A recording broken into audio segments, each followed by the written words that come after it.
Bom, então estamos aqui, onde ocorrerá aqui um evento aqui da FTW, né?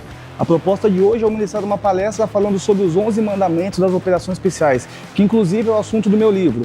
Então aqui eu vou explicar para o time de vendas como que a gente faz, como que é moldado aquele grupo de operações especiais, quando você precisa montar um grupo de elite, quais são os parâmetros, quais são as características, qual é a forma que a gente utiliza para conseguir formar aqueles operadores que estarão no topo, acima da nata, aquele pessoal que vai chegar para resolver.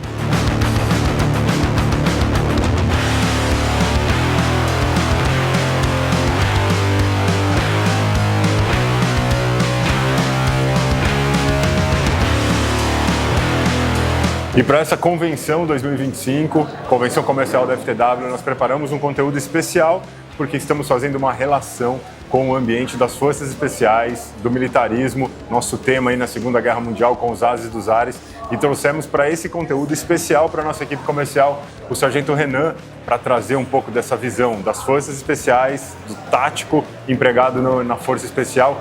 Qual a relação que a gente pode ter com a nossa equipe comercial na rua, com o que eles enfrentam no dia a dia ali para poder fechar negócio, para poder vender, para poder mostrar a marca, para poder falar sobre as suas estratégias e essa relação com o que há com as forças especiais, com o militarismo, essa educação, essa disciplina, essa questão de ordem, de organização que o Renan faz muito bem com o seu livro aí dos 11 mandamentos das forças especiais. A gente está muito esperançoso aqui com essa palestra, o pessoal está muito ansioso, com uma expectativa alta lá em cima para poder receber muita informação que eles vão poder aplicar no dia a dia aí na rua. Isso aí, da minha parte, é só trazer o que a gente tem de melhor, né? Nossos princípios para tentar enaltecer e auxiliar essa caminhada que eles seguem, que é de venda, né? Não é muito miada, mas eu tenho certeza que eu vou conseguir auxiliar em algo. Com certeza. Obrigado mais uma vez. Obrigado. Vamos juntos fazer esse trabalho aí.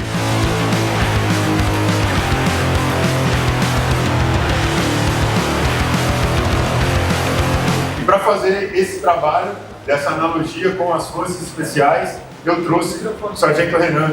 Por favor, Renan, venha com a gente.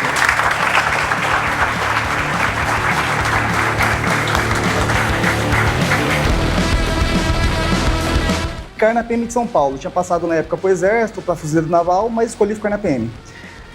Quando eu entrei, eu tomei ciência que existiam grupos especiais. Falei assim, pô, o que é esse negócio aqui, esse tal de caveira que existe aí, né, meu? E eu passei a me debruçar no livro para saber o que é isso. Para quem conhece um pouco do nosso ordenamento jurídico, você sabe que existem as leis, existem diretrizes, existem princípios. Então, por que a gente não chamou de princípios e sim de mandamentos? Porque a gente tentou dar tanta ênfase no que o cara não pode errar nisso, que a gente buscou colocar no caráter divino. Não tem como grupos se juntarem se não tiver regras.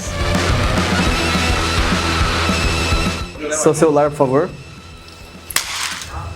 Seu celular, por favor. Você tem certeza? Sim. Sim? Sim. E se eu quebrar? O risco. Não deixe. No âmbito das operações especiais, a gente tem que pensar nisso daqui, ó. Agressividade para mais ou para menos. Então não é só eu controlar aquele operador para que ele não seja violento. Eu preciso que ele use a força dele quando necessário, mas ele não pode ser excessivo. Tenho subordinados meus que têm 30 anos de polícia. Então você imagina eu ter que corrigir esse cara. Então assim, é chato. Então o cara que começou a me incomodar falou assim, ó, cara, eu não quero ter que ficar te cobrando, mas você vai deixar eu cobrar?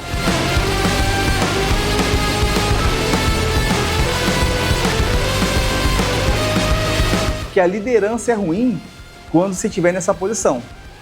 Então eu, Renan, hoje, lá onde eu trabalho, eu sou um líder.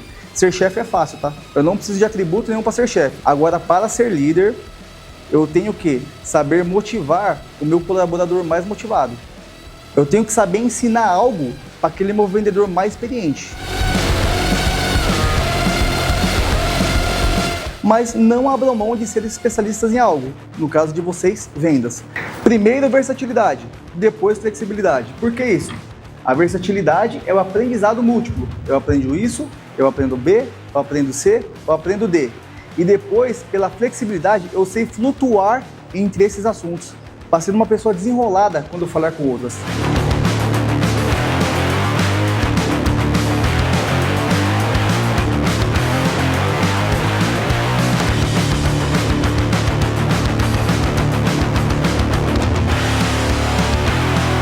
Torniquete, só é funcional pra gente em membros. Eu só vou conseguir utilizar se eu for ferido nos braços ou nas pernas. No tórax é outros materiais, outras ações que eu tenho que tomar. Pescoço não tem como, a gente não consegue cogitar isso daí. Então, torniquete, esse material aqui. Isso daqui é um material que, por falta de conhecimento, até hoje ele é meio que condenado pela medicina. Porque o pessoal tem no conhecimento que lá nas guerras medievais utilizavam um torniquete improvisado e o cara perdia o membro. Só que, até você perder o membro, você tem que estar 8 horas com um torniquete no braço. Até 2 horas não tem nenhuma sequela. Então o torniquete, ele vem dessa forma. Não comprem Xing Ling, né, que a gente fala da China, que é o mais barato. Esse material ele custa por volta de 250 a 300 reais. Tem que ser original. Que é melhor você não ter do que você ter um material que está te dando uma falsa sensação de segurança. Então compre material original. Ele deve ser passado nessa parte aqui que a gente chama cinta de roteamento único. Passei a ponta dele. Ele vem inclusive com essa ponta vermelha aqui para nos auxiliar no escuro.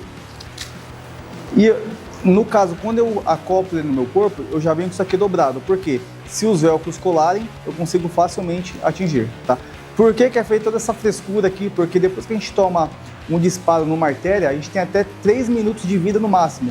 Em 30 segundos, a gente perde a consciência, ou seja, não consigo mais colocar. Por isso que tem que ser feito treinamento para utilizar o mais rápido possível. Vou passar aqui pelo braço, imaginando que foi aqui no antebraço aqui o disparo que ele tomou. Eu pulo aqui a região do cotovelo. Como que eu vou medir 5 a 7 centímetros? Pega aqui a distância da mão mesmo.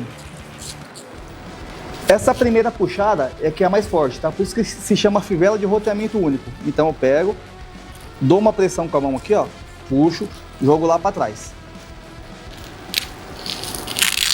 Trago até aqui. Depois eu vou girar o molinete. Vai dar por volta de 3... Se a minha pressão primeira foi boa, vai ser até 3 giros. O torniquete, ele vai doer. Ele tem que doer, mais que o disparo, tá? É assim que a gente sabe se ele tá funcionando ou não. Depois eu pego essa parte que sobrou, eu só volto aqui para que ele não enrosque na roupa.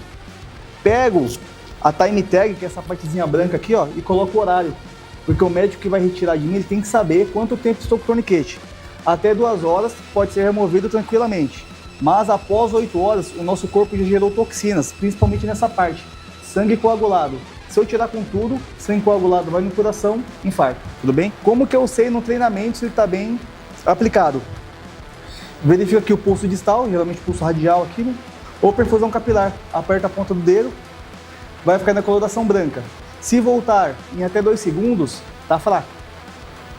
Apertei, não voltou, foi bem pressionado.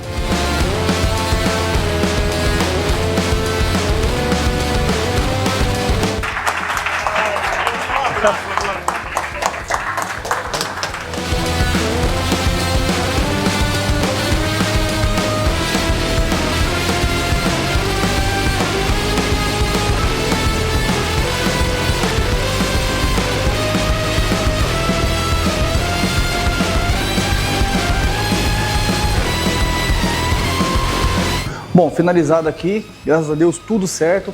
Espero que os conhecimentos transmitidos hoje ajudem, né, os futuros vendedores aí nas missões que virão. Beleza? Até a próxima.